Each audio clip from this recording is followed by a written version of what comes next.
Welcome to the Soulish Podcast. My name is Whitney Apke and I'm your host. On the Soulish Podcast, we talk about the soul journey as well as the body, soul, spirit connection. And I have guests and I do solo episodes every other week. This week, man, we have an amazing return guest, Alex Castro Croy. He had an amazing episode just a couple weeks ago, and we had to do another one and sit down and have more conversations around how the medicine is in the wound. It's literally been one of the most popular episodes in a long time. I've had so much feedback from you guys around how much nourishment you received and how much this touched your soul, touched your heart, really brought on a lot of like light bulb moments and aha moments, which is like all of what it's about, right? And I love Alex and I love his heart and I love his understanding that the work that he does is so in depth and it's so thorough.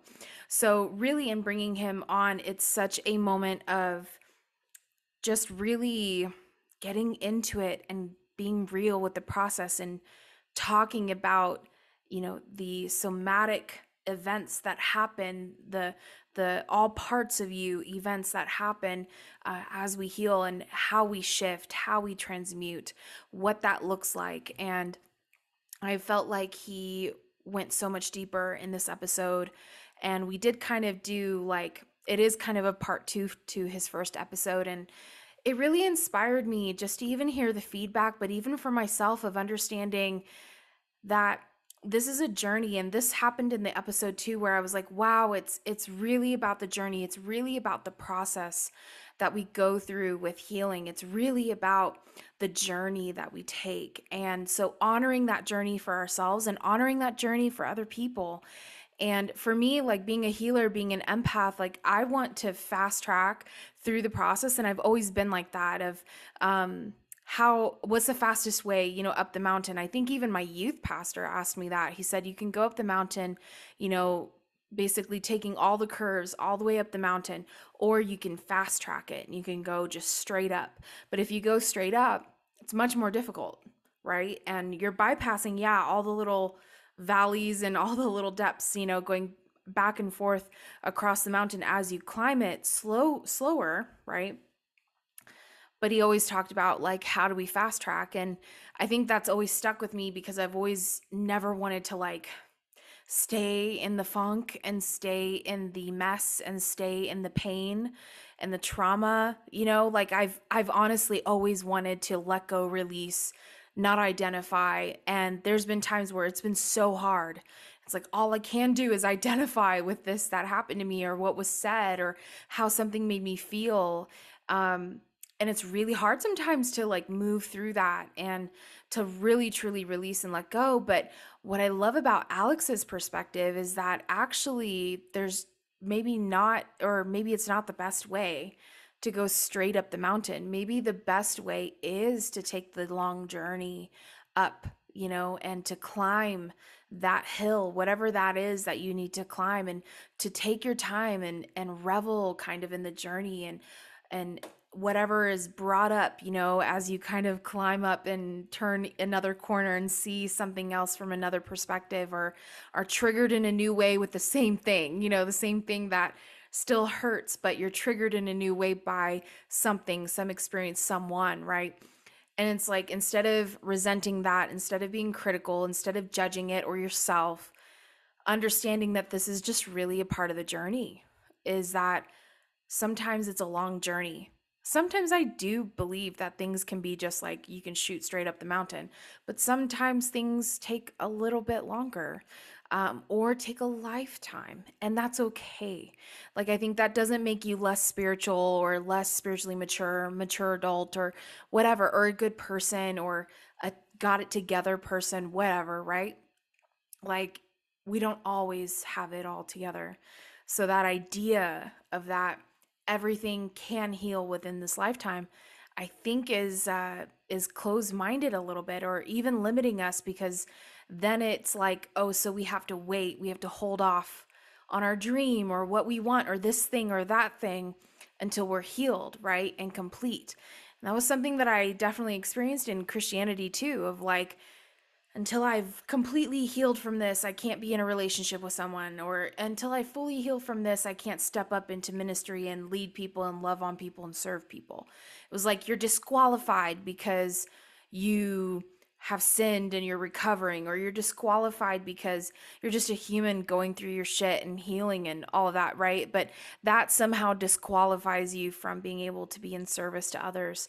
Um, so it's just really interesting. Like that's something that I always struggled with, like of like, hold on, like if somebody's like really wanting to heal, they're not just like kind of dismissing it and going like, no, I can do and be whatever I want at any cost to, people and myself. That's maybe not somebody that should be leading people and serving people and, in a leadership capacity, right? But somebody that is like fucked up, and like I fully, want this healing to be integrated. I fully want to move forward. I fully want to forgive. That's somebody that is totally qualified because they're doing the work. They're present, they're self-aware, they're investing in themselves. I think that's huge, So, soapbox, but I just really felt like there were so many things that are addressed in this episode.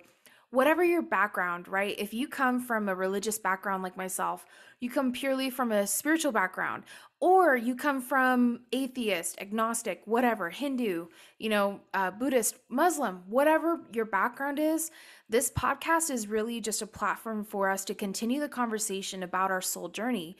And I honor everyone's religion, spiritual beliefs, whatever they are.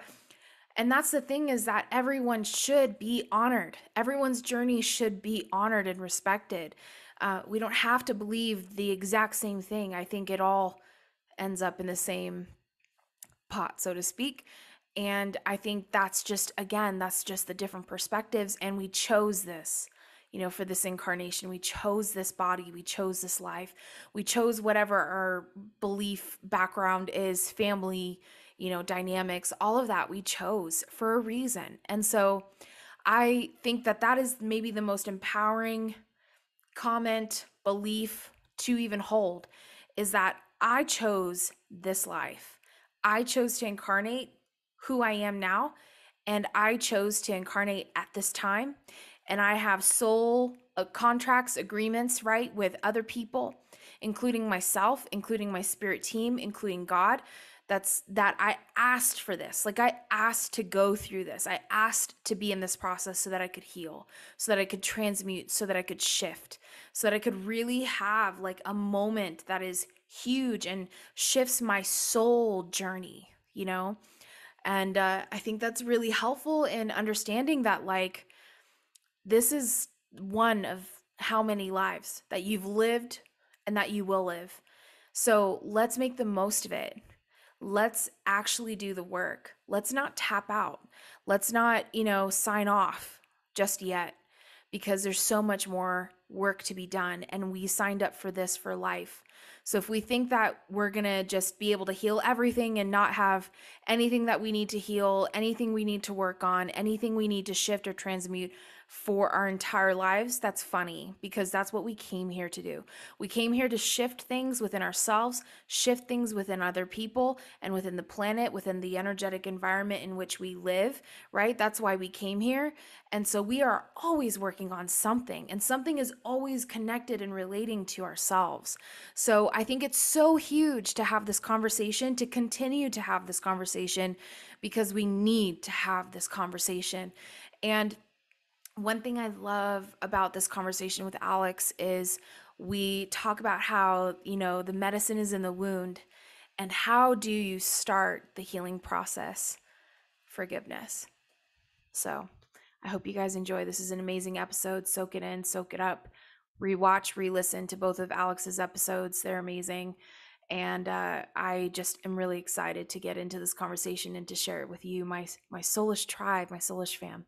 I love you all so much. Dr. Alex, thank you so much for being here, for coming back onto the Soulish podcast and blessing us again with your wisdom and your insight on healing. And I'm so excited to get into our episode today, our conversation on kind of going deeper into what you said of the medicine is in the wound, that's what seemed to resonate the most with everyone that listened to our episode. They were just like, oh my gosh. It was like our light bulbs were popping.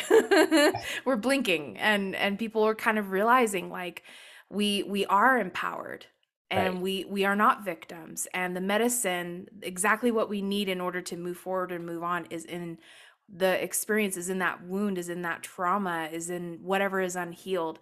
So I'm so excited. Thank you so much for being here. Thank you for having me. It's an honor to be back. It's such an honor to be able to come back and continue the conversation about how to move forward with woundings within ourselves, our psyche, and our soul.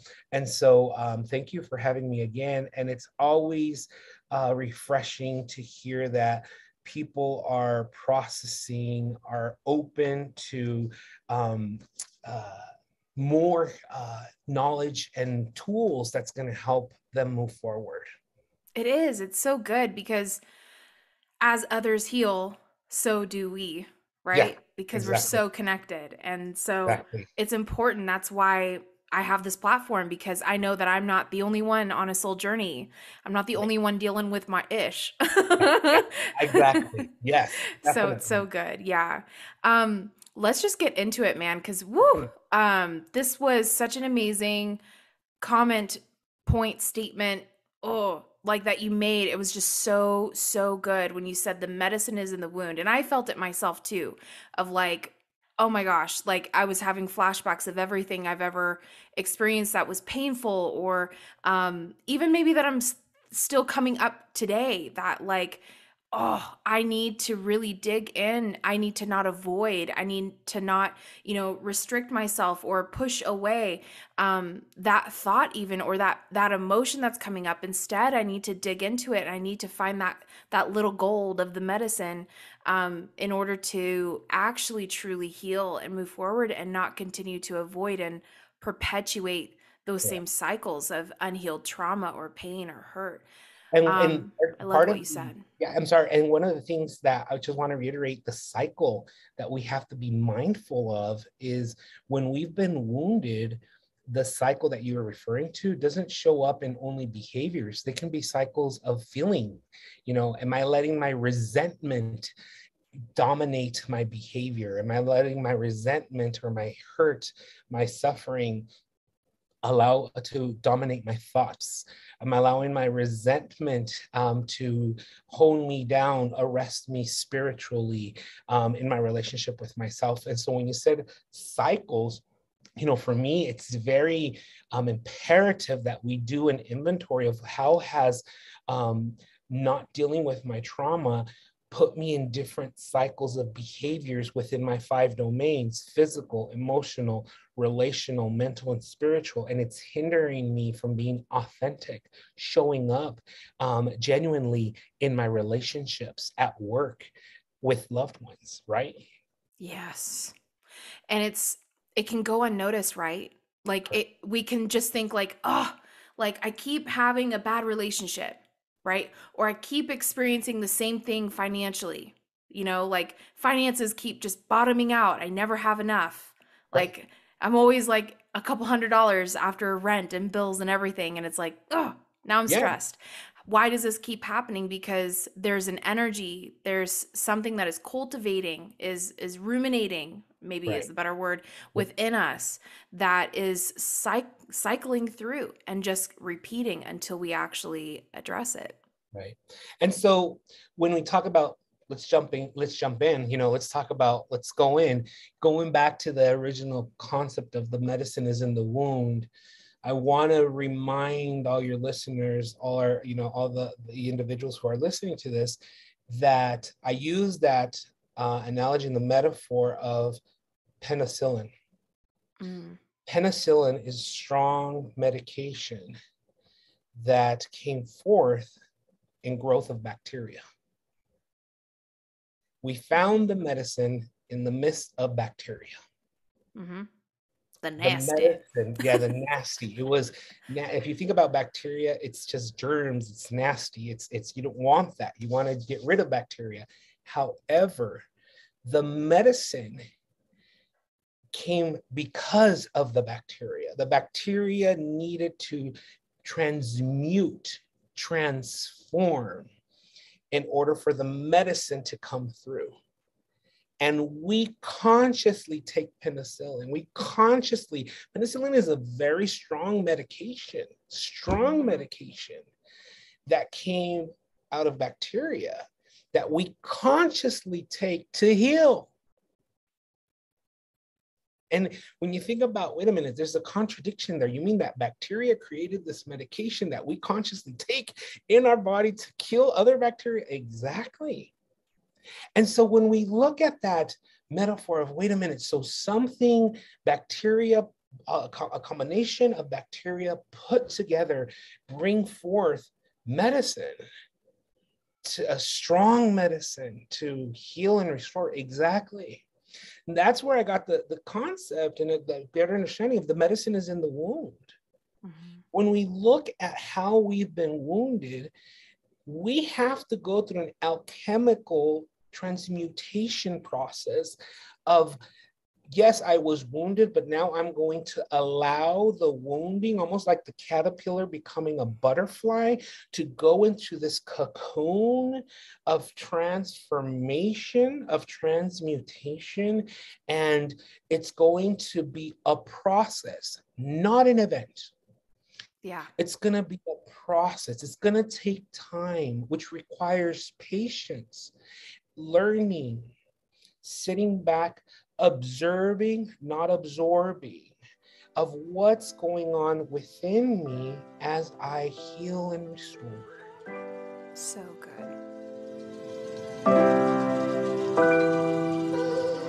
Hello, Soulish Tribe. So I know that I'm not alone and always feeling thirsty.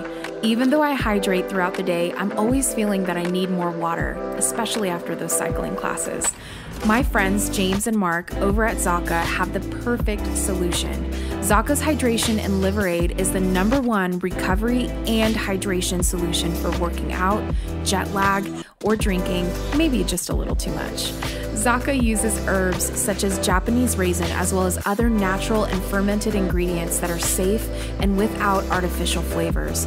Zaka is unique because it doesn't just replenish what your body needs, but also supports your body's natural ability to recover. It's 2 very, very yummy and very chewable tablets that you can put under your tongue or chew up and swallow. Go to Zaka.com, that's ZACA.com, and use promo code SOULISH15 to get 15% off of your order.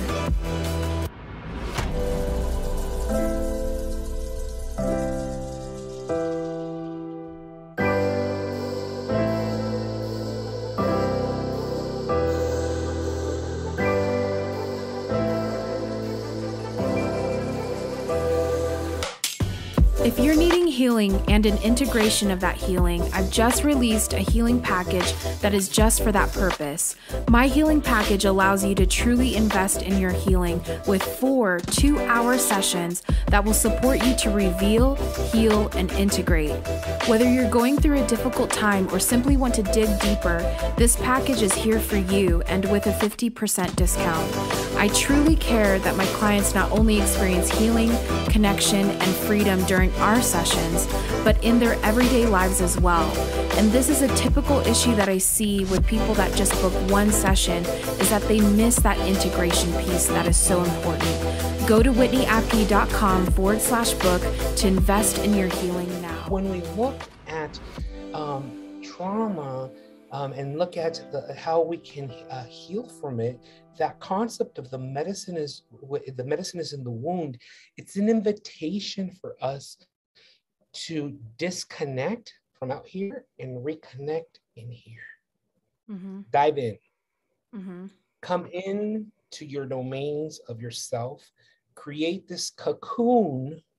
If we're going to continue the metaphor of the caterpillar transforming into a butterfly, create this cocoon, spiritual, mental, emotional, physical, relational, so that the transmutation of soul can happen within you and you burst out renaissance, rebirth, healed. Mm-hmm. Mm-hmm. It's so good.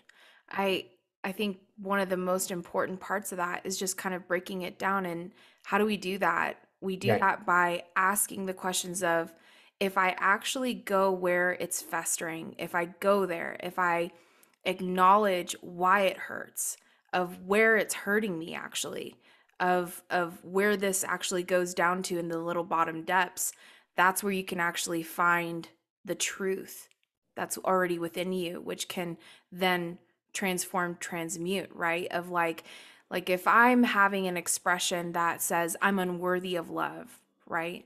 Well, let's get into why I feel unworthy of love. I feel unworthy of love because of all these experiences. No, no, no, no. I feel unworthy of love because deep down, I don't believe I am lovable, but I I can discover that I am, right. You right? realize when we do the inventory within our cocoon, if you may, when we give ourselves permission to go into this inner process, we allow ourselves to explore the depths and the narratives that we've attached to in our wounding. Yes. And so, as you know, if I grew up in a household, if I grew up in a family dynamic where I was not wanted, and I'm constantly told by my parents, by my loved ones, oh, you were the mistake, oh, nobody wanted you, I'm Mm-hmm. going to download that in my psyche, in my soul, and I'm going to integrate that as my narrative. I wasn't wanted, I'm not Yep. wanted, I'm not desired. So whenever I go to a social settings within friends, within peers, the narrative is always going to come up. Remember, you're not wanted, you're not desired, because that's part of the wounding. And when Yep. we start realizing I've lived my life knowing what it feels like to not be wanted, to not be desired, to not be cared for, you start realizing, well, who's telling you that now? No one but you. So then you've attached to that narrative, you've Yep. attached to that model, and you've made it, you've identified with it because of the wound. However, that narrative doesn't necessarily need to be there anymore. So when you look within, when we look at how do we start the process, well, part of the process is, I'm gonna use the word I use with kids. It starts with the F word. It's an F word. It's an F word. And the F word that causes a lot of charged reactions. And it's not a curse word, although it sometimes the process feels like a curse, is forgiveness. How do we start healing? The healing from trauma is forgiveness. And it's not necessary, um, you know, not so necessary for someone else, forgiving Right. someone else. Forgiveness is for you, Yeah. for attaching to a narrative that doesn't serve you Mm. anymore. I need to forgive myself for believing something that no longer is my truth. Mm-hmm. Yeah. And, and when we think about this, I really want to, I use the University of Berkeley's, UC Berkeley's definition of forgiveness, the psychology department, because it's so beautifully broken down. Their definition is, their psychology department's definition of forgiveness is a conscious, deliberate decision. A Ooh. conscious, deliberate decision to release the decision to release feelings of resentment and vengeance toward a person or a group. So if I break it down to conscious, meaning I'm aware, Mm-hmm. I'm conscious of the feelings of resentment and vengeance that I have. I'm conscious of it. It's here. It's here. I have I'm conscious, I'm aware that it's feelings of revenge and resentment. When I think about vengeance, vengeance comes because I want to get even. Mm-hmm. I You want want to to get make it it. right. You know what? You hurt me, Whitney. I want you to hurt. I want you to feel the same hurt I feel right now. So Mm-hmm. I'm going to do whatever I can so that you can feel what I feel. I Mm-hmm. want you to feel my pain. So I want revenge. I want vengeance. I want you to feel my pain. Okay. And I'm going to go above and beyond. And I'm going to let resentment my bitterness, my resentment to fuel this need for vengeance. Mm-hmm. Do you see where I'm going with this? So Yeah. resentment is the gasoline that leads to the vengeful behavior. Mm. Let me repeat that. Resentment is the gasoline that drives, that gives fire to the vengeful behavior when we've been hurt. And so to be mindful, the very first piece of dealing with my trauma is, can I be conscious of the resentment and the vengeance that I feel? I'm conscious of it. It's here. Can I sit with it? Can I acknowledge how it's impacted my thoughts, my emotions, my interactions, my relationship? And can I own it? Mm-hmm. That's one of the key things, when I work with individuals that have felt this sense of resentment and vengeance, like, I know I have it. It's there. I'm not proud of it, but it's there. Hey, that's the very first step, knowing it's there. And then the second piece is the deliberate decision. That means that I am going to be intentional, make an intentional decision. When you think about intention, if I have an intention to go have dinner with you, I'm going to plan it. I'm going to connect with you and say, do you want sushi? Do you want steak? Do you want Mexican? Do you want Chinese? I'm going to make sure I intentionally plan that dinner with you, keeping you and myself in mind. Let's say I don't like, I don't care. For example, my husband doesn't care so much for pho. I love pho, Vietnamese. I love pho. And so when he's like, yesterday I was like, ooh, it's cold. It's super cold. I would love to have some pho. He's like, you want pho? I don't like pho. Why don't we go to a place that has Asian fusion so that you can have your pho and I can have my. So he made the intentional decision to meet both of our needs, right?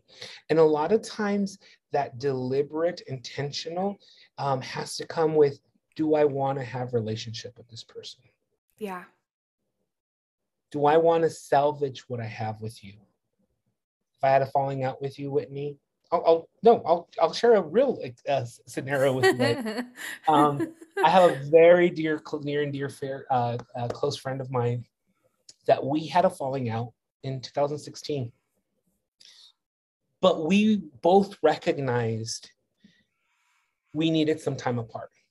We both recognized that. She's like a sister from another mister. So we recognized that we needed that time apart. And for about 5 years, we separated ways.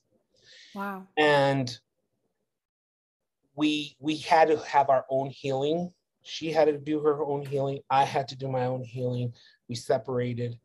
And then organically, and after I did my own process, my own forgiveness, my own growth, if you mean, having to do my own growing pains, and she did her own growing pains and whatnot, we both reached out to each other. She first reached out to me. It's like, hey, I know we haven't talked for a couple of years. I'm ready to reconnect and make amends. I'm like, you know what? Intentional. I'm deliberately, I want to salvage this relationship. Yes. Do you want to have coffee? Let's clear the air. Let's go have coffee. We went and had coffee, and I said, when I saw her, I said, can I hug you? She says, I'd love a hug from you. We hugged, we had coffee. What happened?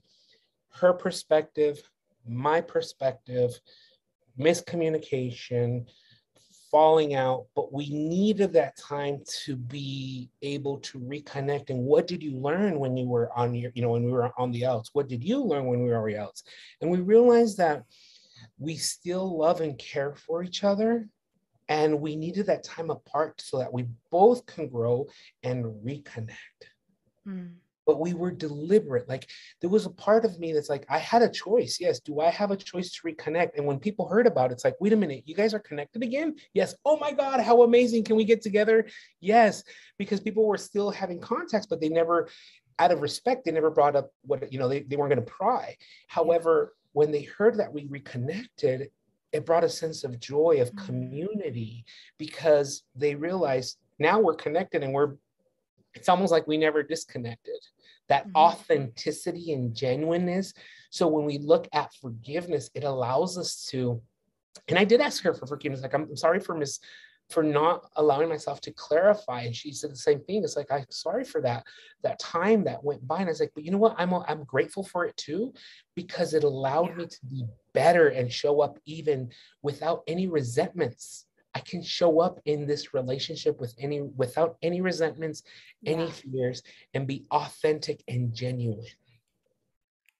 Does that make So sense? good.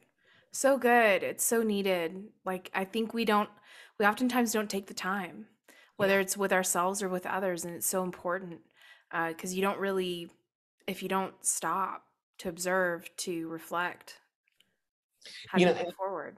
and it's that ability, when she reached out and said, can we talk? It's like, okay, yes, I'll do it. And I'm like, okay, so what does that mean for me? What are my Mm-hmm. thoughts that are coming up? Is there fear? Is there scare? Am I scared? You know what? I'm going to send a message. And I said, hey, the intention of us meeting is to continue having relationship. I want to continue staying connected with you. This is my intention. Do you see what I did? I A love lot of that. times we have to put you said, you gave me your intention. Alex, I want you to be part of my podcast, but my intention is to be part of your soul tribe, Mm-hmm. right? You're Mm-hmm. like, here it is. Here's my, I said, I'm come on in. wiggling my way in. Come on in. Come on in. I appreciate your being transparent. That's the key Mm-hmm. piece. Even when we're hurt, Yeah. be able to be transparent. Right here, right now, I'm hurt. Right here, right now, I'm upset. Right here, right now, I'm angry. And I don't want to say anything that's going to hurt you, because I'm coming from a place of hurt, not a place of healing. And be So good. transparent and intentional. To be able to verbalize that is to honor the wound, but Mm-hmm. also open the door for the healing. Yeah. Yeah. Right here, right now, I don't feel like this is a good time to have this conversation, because I'm hurt, and I feel betrayed. I feel angry, and I'm speaking from a place of um, hurt, and I want to honor my emotion, but also be mindful of what I'm saying. So right now is not a good time. Mm-hmm. Mm-hmm. That gives the other person an idea of where you're at, but also it honors where you are at and sets the boundary Yeah. with intention. Yeah. Yeah.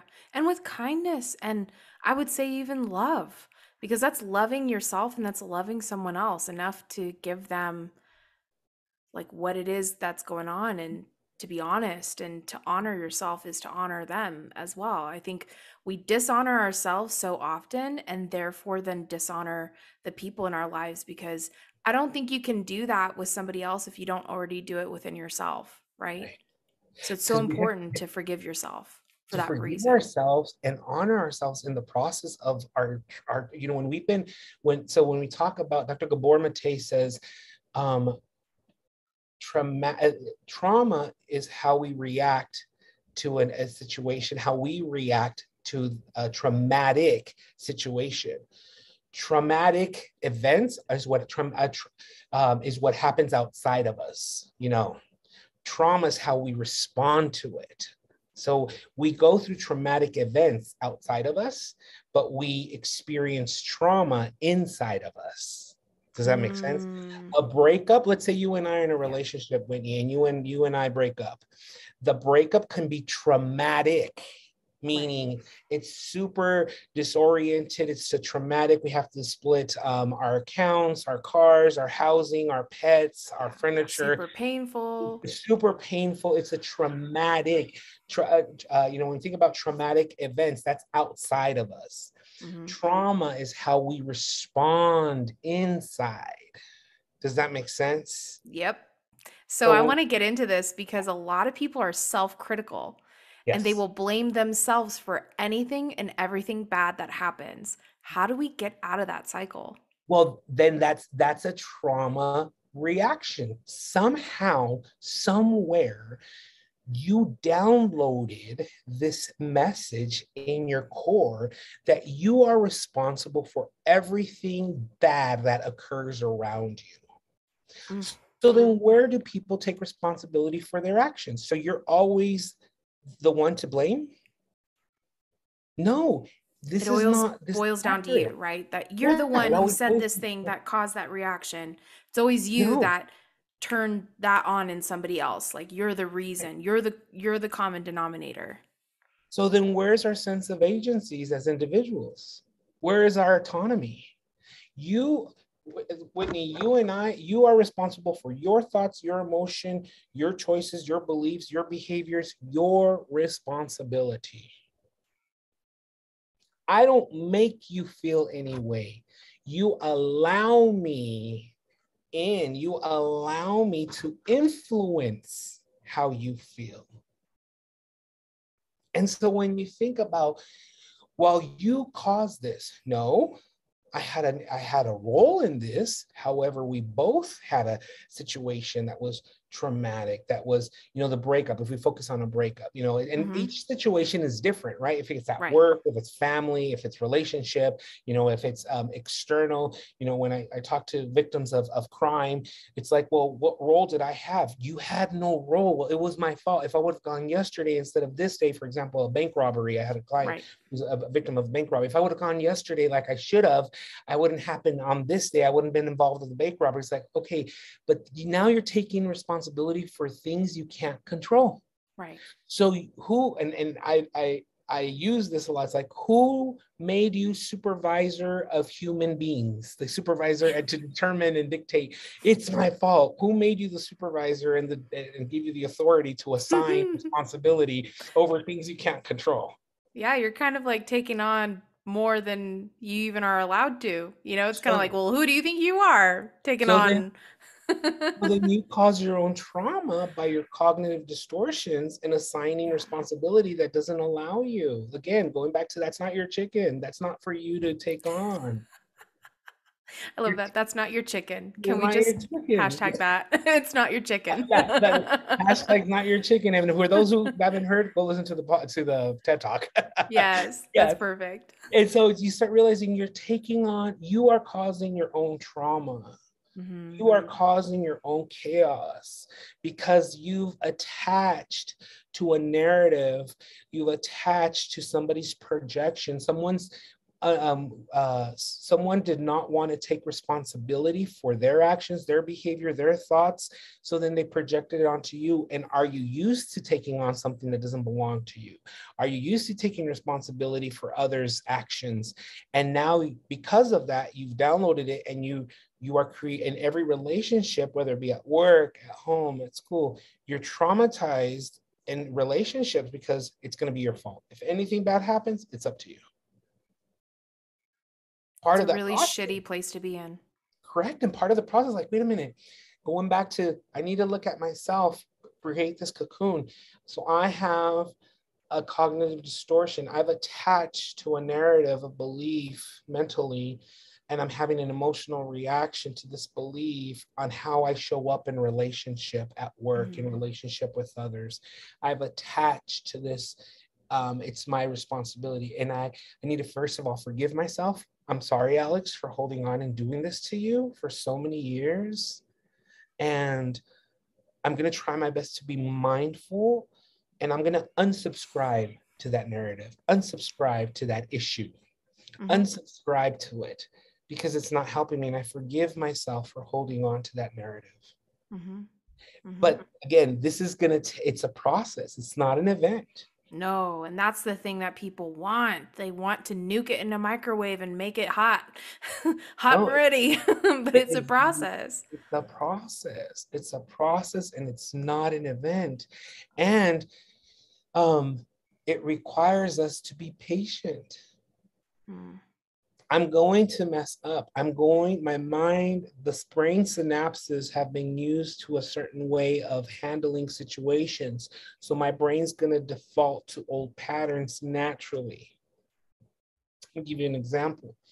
So I had a Shiba Inu His name was Tokyo for a number of years. And he was a therapy. He went with me and helped me with therapy. Um, Mm. and when he died, I was used to, um, there were certain words I was used to. Come on, baby, let's go outside.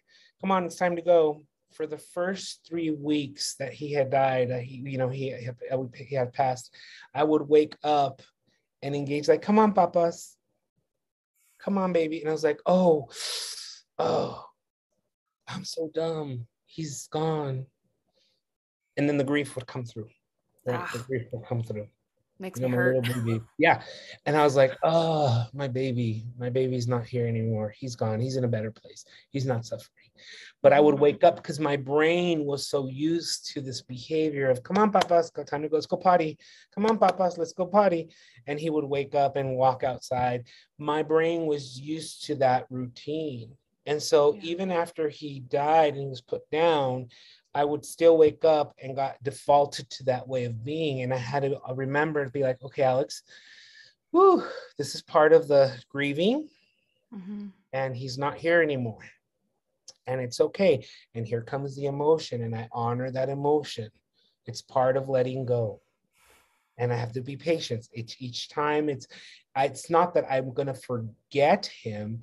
It's just that it's part of the transmutation. He's now part of my heart. He's part Right. of my memory. Even though he's not tangible in front of me, he's now part of me, and I can honor that memory and smile. Now I can smile when I think of him, and not Mm. so much let the charge of grief dominate. Be like, you know what, I can Yeah. be grateful that it happened, and smile rather than get paralyzed in the grief and break down. Yep. But give Yeah. myself that opportunity to go through that process.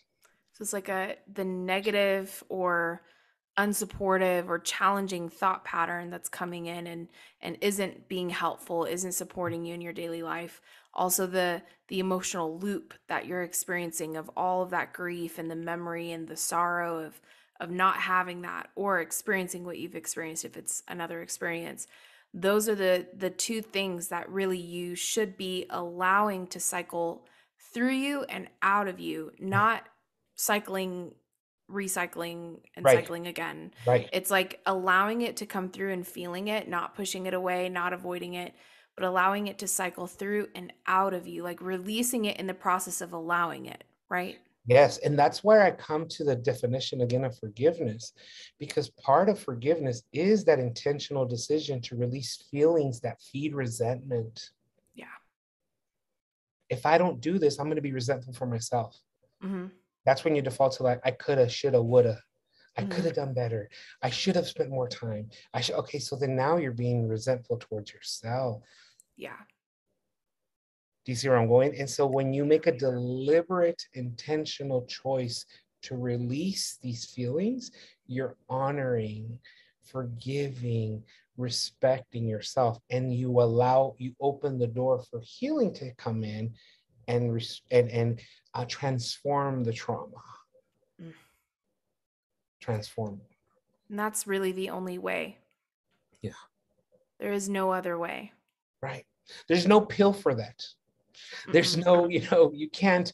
Um, I went to a conference a week ago, and one of the speakers, my Gerster, said, "You can't breathe the trauma away. You can't cognitively release the pain away. You have to Mm. be with it. You have to sit with it. You have to um, break bread with it. You have to lean into it for you, by you, from you, Mm. For you, by you, from you. from you. Mm. I have to sit with Alex's grief for Alex, by Alex's terms, whether it be by in the morning, at night. Alex has to set the term on how I need to sit with this wound by my terms. Is it in Spanish? Do I need, for example, when I talk to me, when I have internal conversation with Alex, it's not English. I'll share a little bit of myself to your listeners. I speak to Alex in Spanish Mm-hmm. because that's my emotional language. Mm-hmm. And so when I speak to Alex, I'm like, ¿Qué te pasa? What's wrong? You're charged. ¿Qué pasó? What's going on? Like, okay, and as crazy as it might sound out here, that's me tending to my wound, tending to these parts of myself Mm-hmm. by my terms, Mm-hmm. from me, in the way that I know how to tend to it for me. Mm. Does that make So good. sense? Yes. And I'm having a moment. I'm sure other people are too. I always say for you, by you, from From you. you. So good. Yeah, so good. Um, I know that in your practice I know that you're a spiritual person, but do you often find that what you believe spiritually is happening for these people, like even just energetically is happening for these people? Do you actually see that happen? Do you operate maybe silently? I don't know how much you share with your clients on your spiritual beliefs and all of that, but do you find yourself like even interceding for people as you're working with them? Like you're So praying for yeah, them? you bring a good point up. There's a term that Carl Jung uses that I believe wholeheartedly, and it's the term of synchronicity. Mm, Synchronicity, things line up. In the universe and life, things line up accordingly, so that two individuals meet up at a certain time, and my wounding, my experience in life prepared me to meet you in this time frame, in this moment, so that we can tend to it together. mm-hmm. So I believe that synchronicity has a way of happening, um, that things line up so that whatever my transmutation of soul, my healing, my process has prepared me. I've gone through some pretty hardcore traumatic Yes, you have. situations, events in my life that Mm-hmm. have given me the strength to hold space for pretty traumatizing clients who have been traumatized by life.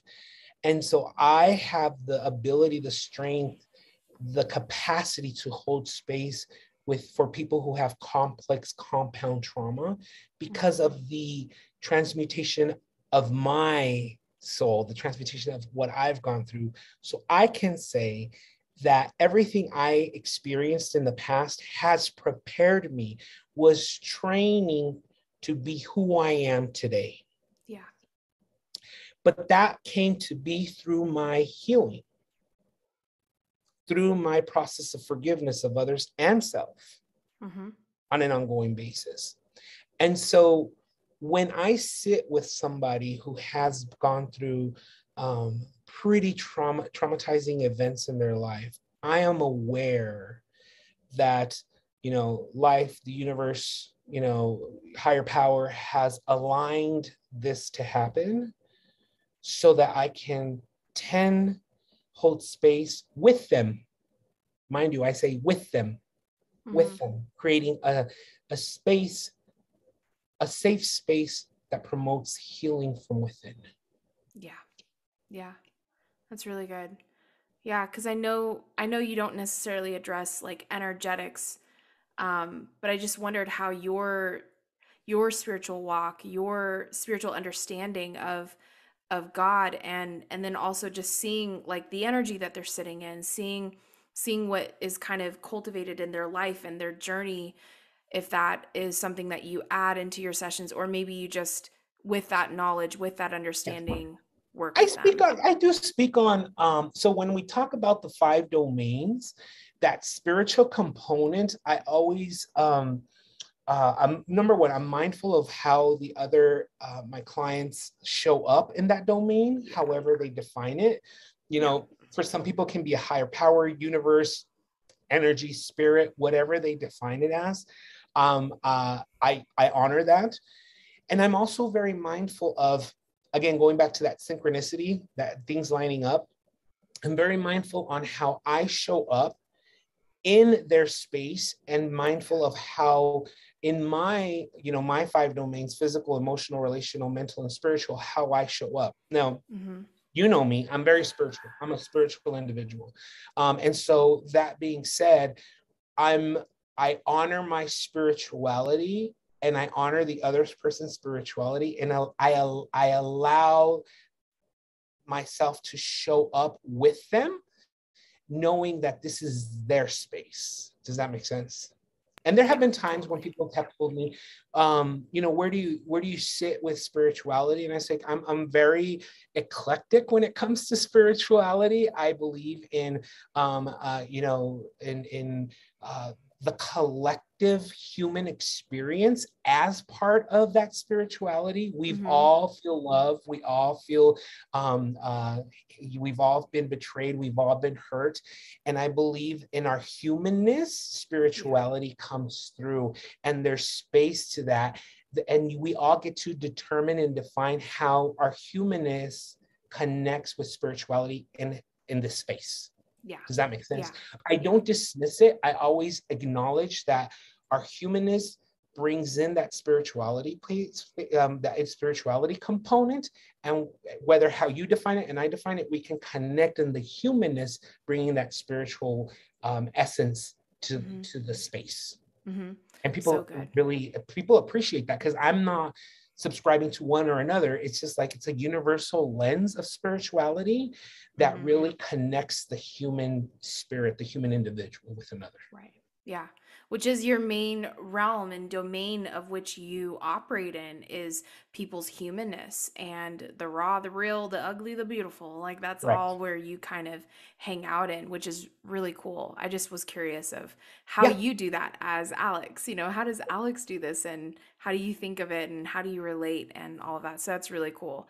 Another thing too that in order to wrap up the forgiveness piece too, that I wanted to talk about is, so the medicine is there for forgiveness, and it's forgiveness of self, forgiveness of others, forgiveness even of maybe God's or spirit, if you believe in that.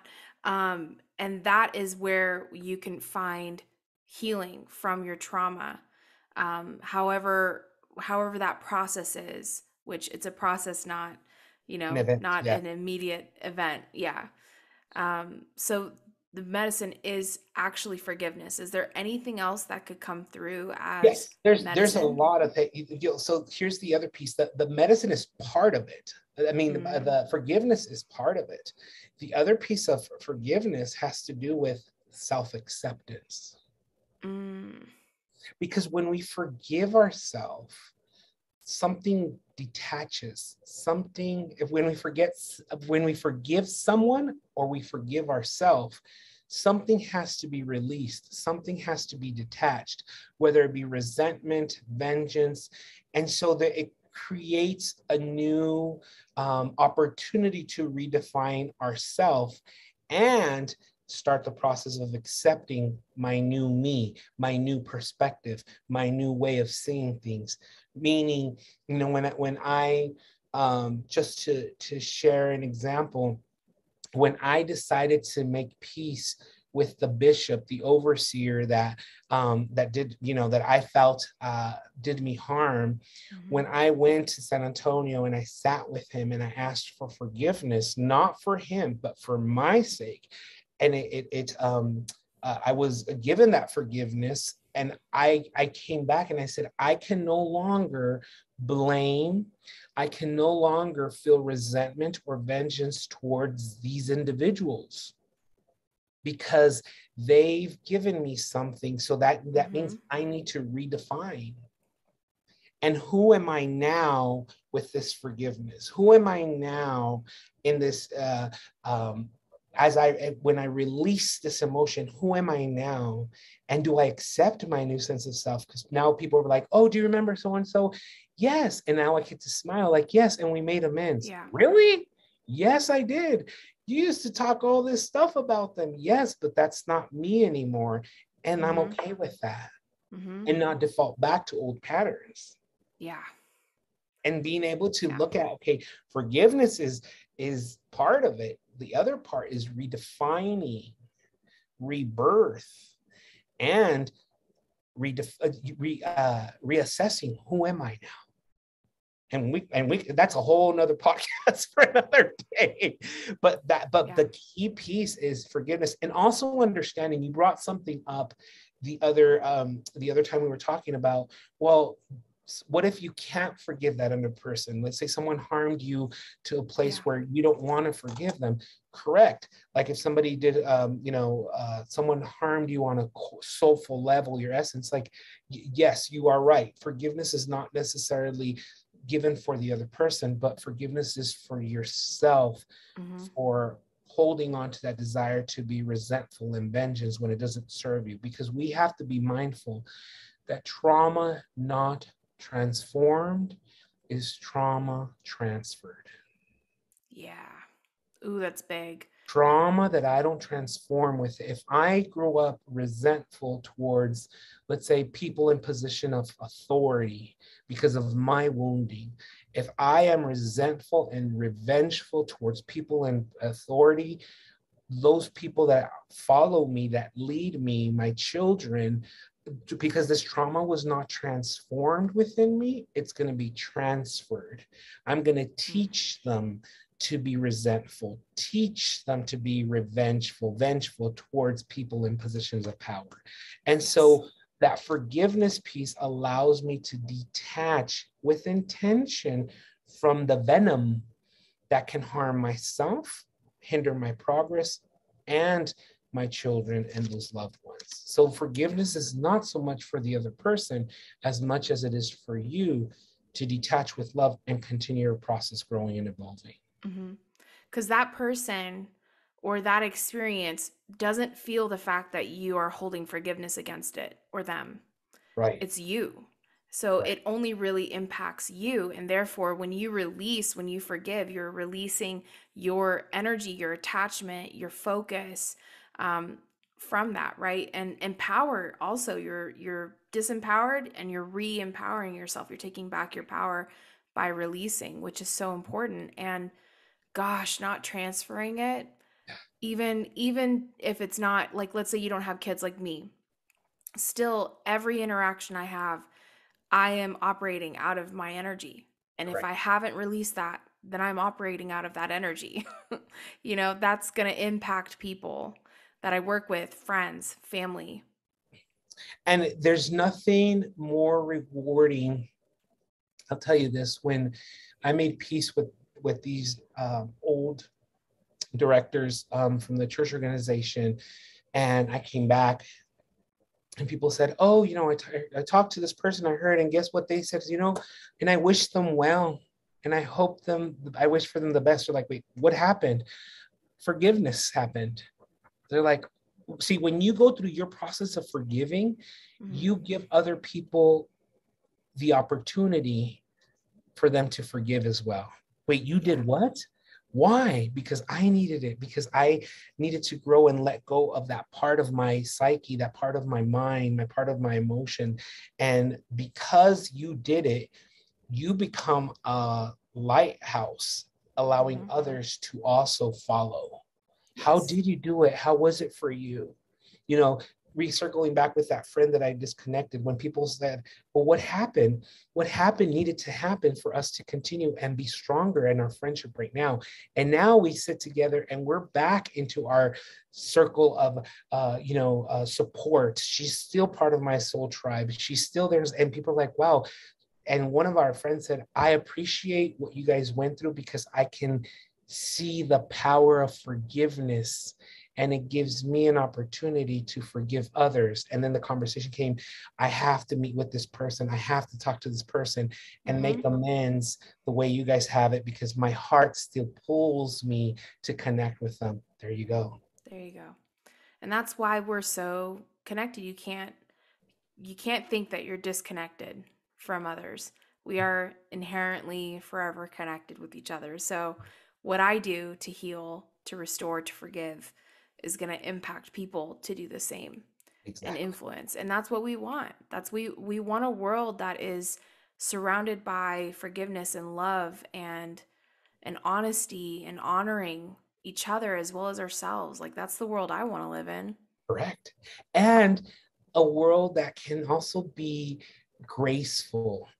There's Yeah. a graceful in the sense that I want to be graceful in the sense that I know that the world is not perfect and people are going through their own process and people need some grace. Meaning, Mm-hmm. if you project anger, resentment towards me, I'm not going to hold that against you. I'm going to be graceful because I don't know what you're going through, but I know that it's painful. Does that make sense? When you see people who are bitter, when you see people who are dysregulated, constantly hurting other people, can we show up with gracefulness and be like, you know what, you're hurting and I can see it. Mm-hmm. And my heart goes out to you. Not Mm-hmm. in a way that's condescending, but like literally, like Yeah. I feel your pain, whatever you're It's going. compassion, it's Yeah. empathy. And you see Yeah. how they are able to tone it down a little bit because they Mm-hmm. feel seen, Yeah. heard, validated. Understood. Yep. Yes. So important. So important. So, for somebody that's listening that is really struggling, like in the midst of it, whether it's family situation, friend situation, relationship, maybe it's just life, maybe it's their job, maybe it's colleagues, coworkers, their boss, and they're really suffering. They're really suffering with hurt. It's been perpetuated, it's continued, it's cycled through again and again, and they really have no hope for it to be different. What advice would you offer them? There's two books. When there's two of them. Jeanette Paris, Ginettee Paris, as in the city. She has these two books that they're easy read. They're easy reads, meaning it provides you with tools that help you with forgiveness. The first one has to do with relationships. It's a two-part series. The first one, it's called Heartbreak, Mourning and Loss. The first edition has to do with the brain and love. How do we forgive? How do we heal when someone or something we love detaches from us, right? Or it rejects us, whether it be your job, whether it be, something. I had a client who was involved, a survivor of the Marshall fires. Her house went down in flames. That was her first house. She was super proud of it. She absolutely loved her house, and now it's gone. How do I make peace with that? Because I'm pissed off, I'm angry at the world, at the universe, so you're mourning. That's part of your trauma, you're mourning and loss. And so there's the first part is Heartbreak, Mourning, Loss, the Brain and Love by Jeanette Paris. That helps you understand what goes on with the brain in your 5 domains. The second book, the second series of her book is Detach or Die, meaning Mm, how if we don't detach from the loss, the mourning, we don't detach and accept it, go through transmutation of soul, there's going to be a death of ability to connect, death of soul, if you may. I'm not going mm-hmm. to care. I'm going to become resentful, bitterness. And so her second book is called Detach or Die. Yeah, it's so And good. it brings to the forefront. Now I say this because the books are easy reads. They're like 200 pages, 250, but they're charged. These are like those delicious reads. Like when you read it, you read the chapter and you need to sit down and journal and process what did you just read, because this is pretty heavy, because it's very soulful. It's Mm, not so much cognitive as much as this invitation for you to look within. So so what good. I would say is look those two books up. You can buy them on Amazon from Jeanette Paris. And then number two, what resources do you have, whether it be a counselor, whether it be a circle of friends, whether it be a community resource like church, faith-based organization. Seek these individuals out that you can process, have a vulnerable, transparent conversation of what you're going through. And that's going to help you walk through the forgiveness piece that's going to eventually lead to self-acceptance, rebirth of self, and walk you through the process. And then the third piece is be patient with yourself. This is not, I can't say, you know, when I went through in 2016, I went through a pretty traumatic breakup. And I remember I wanted this to be done. I don't want to go through this whole process. I want to be done. And I had to learn to be patient with myself and understand that, wait a minute, you authentically and genuinely love this individual. You love this individual. You gave part of your mentally, emotionally, spiritually, you gave yourself. So you need to give yourself back to you. And that's going to take some time. And that's going to be a process. And be okay with giving yourself grace. Give yourself, you know, be patient with yourself and do it with love. Do you follow? Yeah, that's so good. Such good advice. I really feel like I know that there's so many people who really struggle with those cycles and really struggle with actually letting go and actually moving forward. I even have a couple friends that I just see them in a perpetual cycle, and it doesn't really matter what I say. And if I say something like, you know, that makes them feel like they have permission to just again go back through the cycle, it's like it doesn't matter what I say, they're always cycling, you know. So like as a friend, I'm just here to support. But it's really hard watching that because I know that I've done that. So when you've done it and you've gone through a huge healing and you see and feel the goodness of being free from a cycle that's harmful, it's really hard to watch people go through it and be there for them, give them the advice as they're open and asking for it. But then to see them dive, like nose dive, like right back into the same thing again and again and again. And you're like, oh, if you only knew, you know, what this would feel like to be healed and to forgive yourself, to forgive others, to actually transform, transmute, like we said, in that process. If you're continuing to cycle, it's so difficult to do that. But I would even say that sometimes when we're cycling, we are in that cocoon. And sometimes, you know, it's like, I can't judge their process either. Correct. So it's like really, it's really complicated. It's not easy, whether you're watching it happen or you are the person that it's happening to.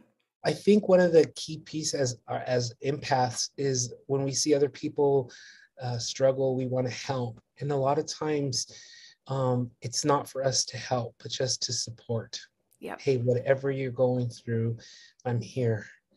Or asking the question, how can I support you right now? And sometimes it's just lending an ear. Yeah. Sometimes it's just having coffee. Sometimes it's there's nothing you can do, but just hold space. And that in itself can help promote. How many times I can't tell you how many times I'm just sitting with friends and they're talking and they start emoting and they start realizing, oh my God, I can't believe I just said that. I was like, yeah, but it's true. You're showing up. This is what's showing up for you. It's like, yes, but oh my God, I thought I had already gone through that. But that's okay. You're still human. Here we are. And yet here we are. And they're like, oh my gosh. So that ability to be able to show up authentically and genuinely in our 5 domains, sometimes that is a gift in itself, our presence. And being able to show up. Respect their process. It's their journey. Sometimes we can provide them the map, but they have to travel. They have to get lost. They have to find their way. And all we got to do is just walk beside them as they go through their own process. Even though we know like, don't go that way. But if you go that way, I'm still going to be here with you. I'm still going to be, and I don't agree with you. I can't microwave it for other people either, you know, and I'm like, I want to nuke them real quick so that they don't have to like, can we like fast forward that process? But it's not my right. And it's their process, their journey. You're so right. And I love that. It's a good reminder for all the empaths out there. I know I have several like, listening. You know what? And it goes back to that. That's their journey. That's their chicken, not mine. Mine is just to be present right here, right now, and support them. So good.